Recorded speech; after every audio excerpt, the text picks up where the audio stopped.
this is Simone with OwlCat Designs, and this is the second part where I'm going to show you how to do the short rows on the purl side of your work. Over here you can see there's a couple already on the needle. I'll show you from the right side. And I'm going to show you first how we're achieving that, and then how we're going to knit across, purl across all rows to make that slant happen in your fabric.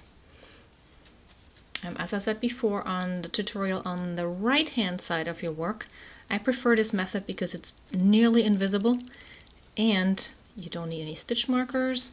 There's no wraps that leave any bumps or holes in your work, and it's just really easy to see where you have to stop. So as you can see here in my pattern, it says to work until 2 stitches before your former twin stitch, and you can see just here there's these double stitches. Then, okay, that's 2, that's 1, I'm sorry, let's go back 1. 2 stitches before. Now you're going to, with the yarn in the back, which is now in the front, but like the back of your work, you're going to slip the next stitch over onto your right hand needle. Okay, then you take, let me just get this yarn out of the way so you can see it well. Take the left hand needle into the purl bump from the row below, and you're going to purl that. So now you need to knit the yarn again. So you're going to purl this, pull it off the needle, leave the yarn in the back, slip that stitch back to your left hand needle like this, and then turn your work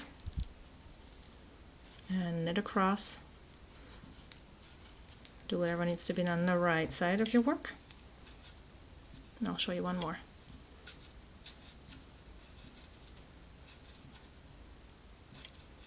Hang on. So here you made another one. Again, you get into the purl side. I always like to slip my first stitch to give it a neater edge.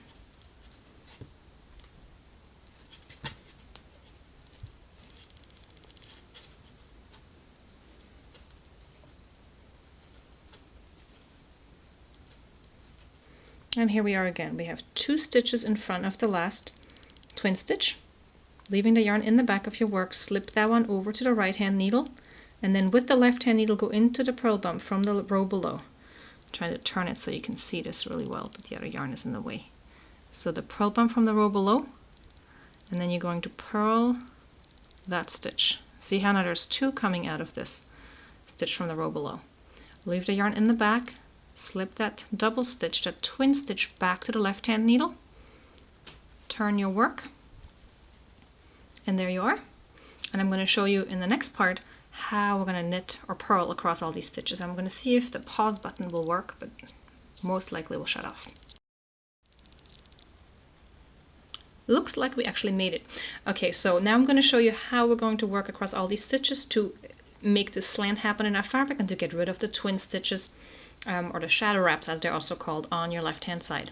So you're going to purl up to where your funky stitch is, and now you're here and you're going, oh gosh, I don't know what to do with that.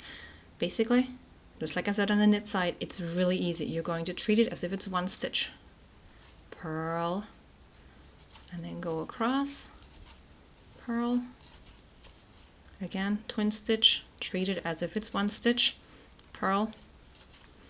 I'm going to go all the way across, show you what that looks like. Oops.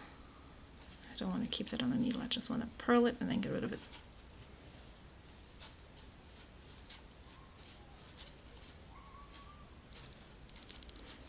Okay, so I worked across.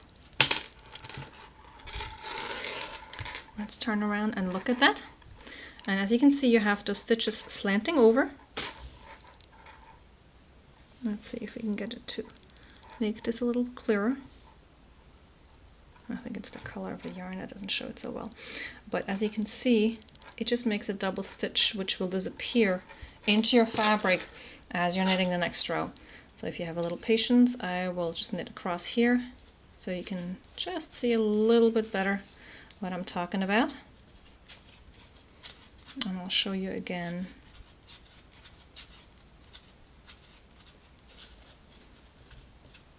I tend to get out of the frame of the video here.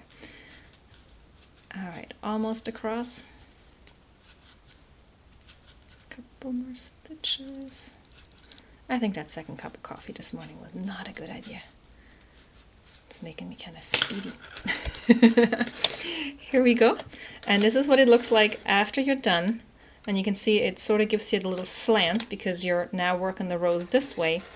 And but you can't really tell. There's no holes, there's no gaps. There's really nothing that will tell once your fabric is done where exactly you had those wraps. You can just see a different direction in the stitch.